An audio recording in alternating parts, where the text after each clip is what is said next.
रहो। क्या कहते हैं? आप शांत रहो। मुनि संघ पर, देवशास्त्र, गुरु और धर्म पर आए हुए संकट का निवारण करना श्रावकों का धर्म है। ये विरोधी हिंसा में आता जरूर है, लेकिन गृहस्थ देव, देश और धर्म की रक्षा के लिए कथनचित हिंसा कर भी सकते हैं। उसमें उनको ज्यादा पाप बंद नहीं होता, उलट ये उनके कर्तव्य में समाविष्ट होता है। अभी आप चुप रहो, आप मौन रहो, श्रावकों को अपना कर्तव्य करने दो। देखिए, प्रारंभ में जब अपन ने गौरव गाथा प्रारंभ की थी, तब एक प्रसंग आपको बताया था। जब सातगोंडा शौच के लिए बाहर खेत में गए थे हाथ में लोटा लेकर के, तब क्या हुआ था? एक सांप मेंढक को निगल रहा था, तो सांप को भी ठेस ना पहुंचे और मेंढक की हिंसा ना हो, इसलिए उन्होंने क्या किया था? हाथ का लोटा पत्थर पर जोर से पटक करके सांप के मुख से मेंढक को छुड़ाया था। मेंढक भी बच गया, सांप भी निकल गया। उन छोटे छोटे जीवों की रक्षा करने के लिए तत्पर गृहस्थ अवस्था में थे सातगोंडा। आज मुनि अवस्था में वो अयलक चंद्रसागर जी को कहते हैं, मुनि संघ की, धर्म की, देवशास्त्र गुरु की रक्षा करना गृहस्थों का दायित्व है, श्रावकों का कर्तव्य है। अभी आप यहाँ हिंसा अहिंसा कहते हुए मत बैठो, आप उसकी अनुमोदना भी मत करना और आप उन्हें रोकना भी मत। वो उनका कर्तव्य कर रहे हैं, ऐसा ही करते रहेंगे तो धर्म की रक्षा होंगी कैसे? ऐसा कह करके स्वयं वे भी चुप रहे, मौन रहे, संघ को उन्होंने शांत बिठाया। तब श्रावक जब आगे बढ़े, तब समाज कंटकों को दौड़ने के लिए जमीन कम पड़ने लगी। पड़ता भुई, क्यों? क्योंकि आवश्यक था। उन्होंने स्वयं उसका समर्थन तो नहीं किया, बस स्वयं मौन रहो। श्रावक अपना कार्य कर रहे हैं, हम अनुमोदन नहीं करेंगे, लेकिन वो अपना कार्य स्वविवेक से करते हैं तो स्वतंत्र है और वो उनका कर्तव्य है। शांति सागर जी महाराज धर्म रक्षा के लिए इतने सजग थे, निर्ग्रंथता दिगंबरत्व की रक्षा के लिए वे इतने जागरूक थे। और आज हमारा भी कर्तव्य बनता है, आज अपने जैन तीर्थ क्षेत्रों पर, सिद्ध क्षेत्रों पर, अतिशय क्षेत्रों पर, मंदिरों पर अन्य लोग कितना अतिक्रमण कर रहे हैं। हमारे मंदिर, हमारे क्षेत्र आज हड़पे जा रहे हैं और हम हैं कि तेरा पंथ मेरा पंथ, विष पंथ कहान पंथ, किस चीजों में उलझे हैं। जिन चीजों को महान पूर्वाचार्यों ने, श्रेष्ठ आचार्यों ने अपने बलिदान को दे करके रक्षण करते हुए बचाया है, और आज हम लोग अपने ही क्रेडिट कार्ड में उलझे हुए पंथवाद संतवाद में उलझ करके मंदिर, तीर्थ क्षेत्र, सिद्ध क्षेत्र, अतिशय क्षेत्रों को दुर्लक्षित करते हुए अपने हाथ से हमारे ऐतिहासिक धरोहरों को गंवा रहे हैं। अपना कर्तव्य कि हम अपने क्षेत्रों का, मंदिरों का, धर्मायतनों का रक्षण करें, क्योंकि हम आज उसके लिए जिम्मेदार हैं। इस प्रकार विहार करते करते फिर आचार्य शांति सागर जी महाराज का चातुर्मास 1926 में धर्मनगरी नांदनी में हुआ। कहाँ पर हुआ? कोल्हापुर जिले के शिरोल तहसील में जो भट्टारक पीठ है, जिनसेन भट्टारक पीठ, उस नांदनी धर्मनगरी में आचार्य शांति सागर जी महाराज का 1926 का चातुर्मास हुआ। उस चातुर्मास में आचार्य देव शांति सागर जी महाराज ने बहुत अच्छी मात्रा में लोगों को प्रबोधित किया, बाल विवाह, विधवा विवाह का विरोध किया। और एक दिन आचार्य शांति सागर जी महाराज ने देखा कि अपने समाज का एक छोटा बच्चा जो पढ़ाई से दूर है, स्कूली विद्यालयीन जीवन से दूर है, और गरीबी के कारण गाय भैंसों को चराते हुए, पशुओं को चराते हुए खेतों में काम कर रहा है, और विद्यालयीन शिक्षा के कारण, निरक्षर रहने के कारण वह दुख की ओर बढ़ रहा है। तब आचार्य शांति सागर जी महाराज ने समाज के प्रतिनिधियों को बुला करके, प्रतिष्ठित गणमान्य लोगों को बुला करके शालेय जीवन में, विद्यालयीन जीवन में अपने समाज के बच्चे कैसे बढ़ेंगे, सहभागी होंगे और समाज साक्षर कैसे होगा, इस बात पर जोर दिया। और जोर देते देते उसी के अंतर्गत आज जो शेड़बाल में शांति सागर अनाथ आश्रम है ना, अनाथ आश्रम का मतलब शांति सागर अनाथ छात्राश्रम, उस संस्था का नाम है। क्या नाम है? श्री शांति सागर अनाथ छात्राश्रम। आज भी वो संस्था बहुत अच्छे से चल रही है। आचार्य शांति सागर जी महाराज जब विहार करते हुए उस तरफ भी गए थे, तब वहां के लोगों ने लोगों को उन्होंने कहा था कि समाज में ऐसे जो गरीब विद्यार्थी है, दीनहीन विद्यार्थी है, जो बुद्धिमान तो है, प्रतिभावंत है, लेकिन परिस्थिति के अधीन होने के कारण विद्यालयीन शिक्षा को ग्रहण नहीं कर पा रहे हैं, निरक्षर रहने के कारण अंधश्रद्धा की ओर बढ़ रहे हैं, व्यसनाधीनता की ओर जा रहे हैं, तो आज समाज के इन छोटे छोटे बच्चों को आगे व्यसनाधीनता में जाने के पहले ही बाल्यावस्था से इनके लिए विद्यालयीन शिक्षण का प्रबंधन किया जाना चाहिए। तब आचार्य शांति सागर जी महाराज की प्रेरणा से उन लोगों ने शैक्षणिक उपक्रम अपने जीवन में करने के लिए समर्थन और समर्पण दिया, और उन्हीं की प्रेरणा से अर्थात शांति सागर जी महाराज की प्रेरणा से शेड़बाल में अनाथ विद्यार्थियों के लिए, गरीब विद्यार्थियों के लिए छात्राश्रम खोला गया। कुंभोज बाहुबली का जो गुरुकुल है, उस गुरुकुल को खोलने की प्रेरणा, उसको प्रारंभ करने की प्रेरणा भी आचार्य शांति सागर जी महाराज की है। अर्थात यह कहने का, बताने का अभिप्राय यह है कि ऐसी लोकोत्तर साधना करने वाले आचार्य शांति सागर जी महाराज का दृष्टिकोण समाज उन्नति का भी था। समाज में फैला हुआ अज्ञान, समाज में फैली हुई अंधश्रद्धा और कुरीतियों को मिटाने के साथ साथ बाल विवाह, विधवा विवाह, पुनर्विवाह, इन चीजों का उन्होंने बहुत हद तक निषेध कर दिया और विद्यार्थियों को, बच्चों को पढ़ने पढ़ाने के लिए बहुत हद तक समाज को प्रेरित किया। ऐसा करते करते नांदनी का 1926 का चातुर्मास होने के बाद आचार्य शांति सागर जी महाराज संघ सहित विहार करते करते कुंतलगिरी के लिए गए। सिद्ध क्षेत्र कुंतलगिरी आचार्य शांति सागर जी महाराज के जीवन में जिस प्रकार शरीर में हृदय का महत्वपूर्ण स्थान है, ऐसे ही आचार्य शांति सागर जी के जीवन में कुंतलगिरी सिद्ध क्षेत्र का बहुत महत्वपूर्ण स्थान है। विहार करते करते कुपवाड़, भोसे, अक्कलकोट आदि गांवों का प्रवास करते करते पंढरपुर में पहुंच करके आगे बढ़ करके वे कुंतलगिरी पहुंचे।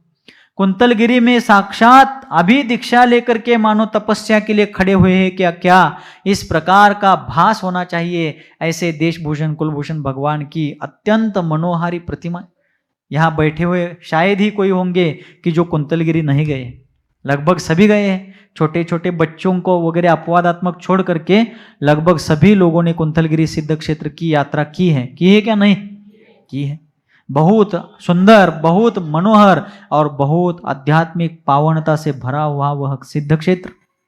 पद्म पुराण ग्रंथराज में रविसेन आचार्य जी ने बताया कि रामचंद्र जी के काल में मुनीश्वरनाथ भगवान के धर्मतीर्थ में देशभूषण कुलभूषण नाम के 2 राजपुत्र हुए। अब वो सब प्रसंग नहीं बताते हुए नहीं बैठूंगा, लेकिन उन दोनों ने कारण विशेष से वैराग्य धारण किया, उग्र तप धारण किया। रामचंद्र जब लक्ष्मण सीता जी के साथ वनवास काल में थे, उस समय एक स्थान पर देशभूषण कुलभूषण मुनिराज पर घोर उपसर्ग चल रहा था। तब रामचंद्र जी ने और लक्ष्मण जी ने देशभूषण कुलभूषण मुनिराज का उपसर्ग दूर किया, और उपसर्ग दूर होते ही ध्यान अवस्था में, संलग्न ध्यान अवस्था में तल्लीन उन दोनों मुनियों को उपसर्ग मिटते ही केवल ज्ञान की प्राप्ति हुई। किसकी प्राप्ति हुई?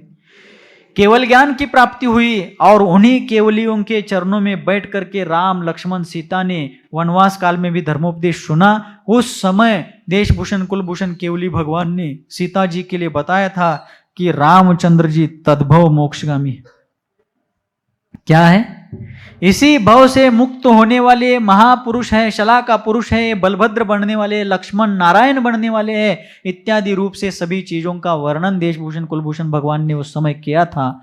आगे जाकर के वे ही देशभूषण कुलभूषण केवली भगवान इसी कुंतलगिरी सिद्ध क्षेत्र पर, कहां पर?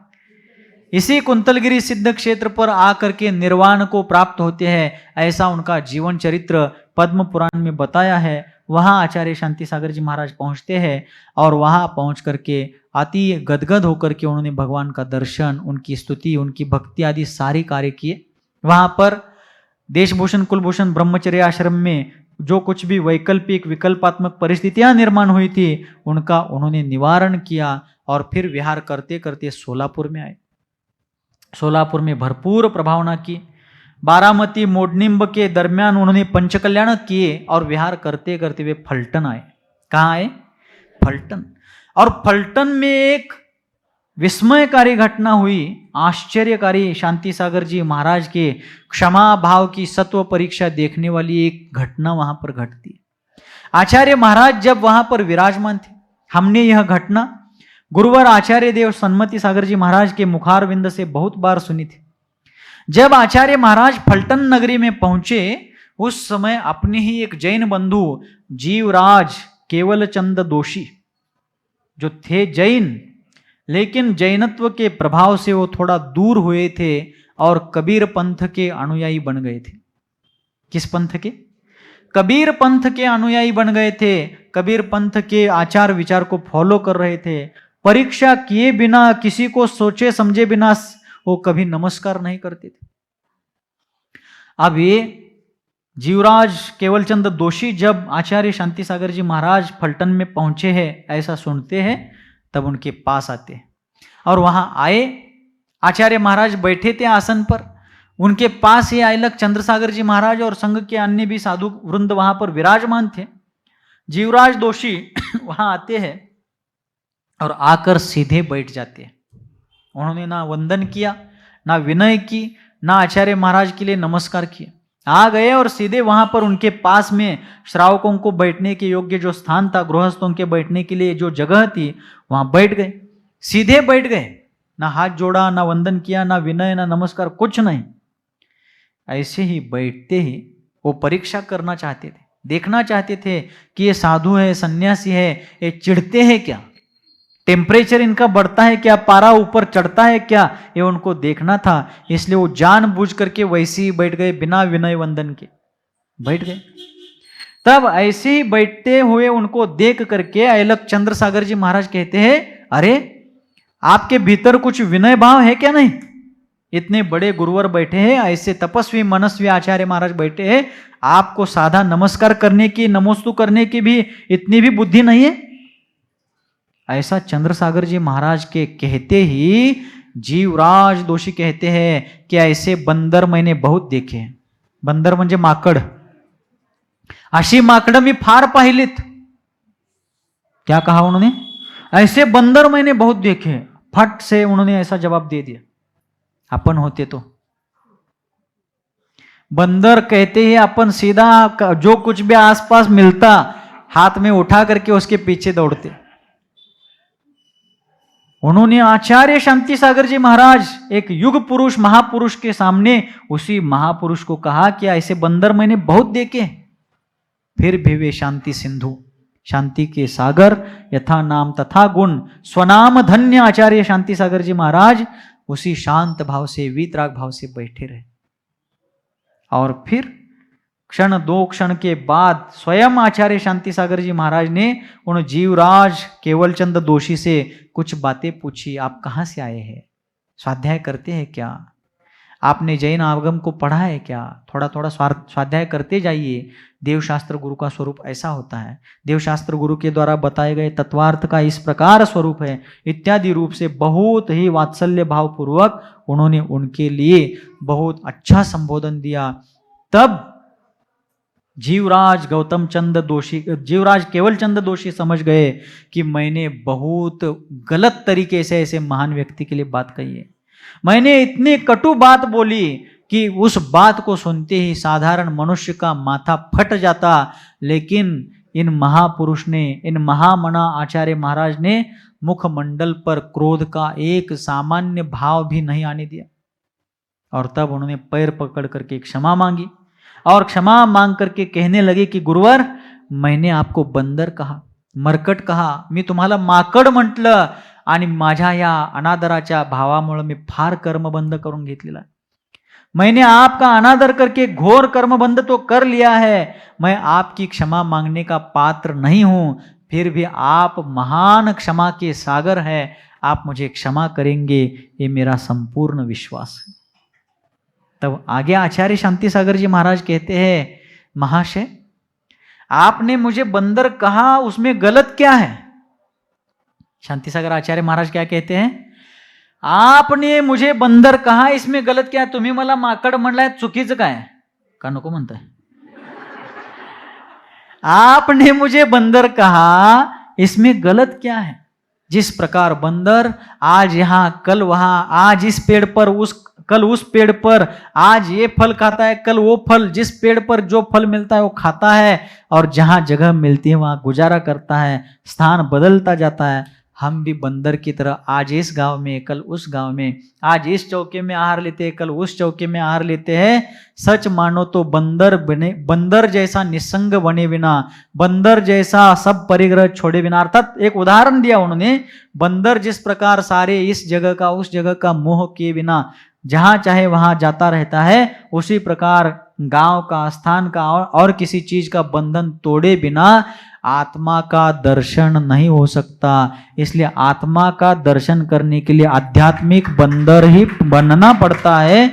ऐसा गहन गंभीर अर्थ उन्होंने प्रस्तुत किया। देखिए, हमें घर में कोई व्यक्ति यहां से उठकर वहां बैठ यदि कहता है तो कितना पारा चढ़ता है। मैंने घर बांध दिया, मैंने कमाया है, मैंने ये सब खड़ा किया है और मुझे कहते हो कि यहां से उठकर वहां बैठो। जिन्होंने श्रमण संस्कृति को खड़ा किया है, सामान्य आदमी घर खड़ा करता है, एक झोपड़ी कुटिया खड़ी करता है तो कहता है ये सब मैंने खड़ा किया है।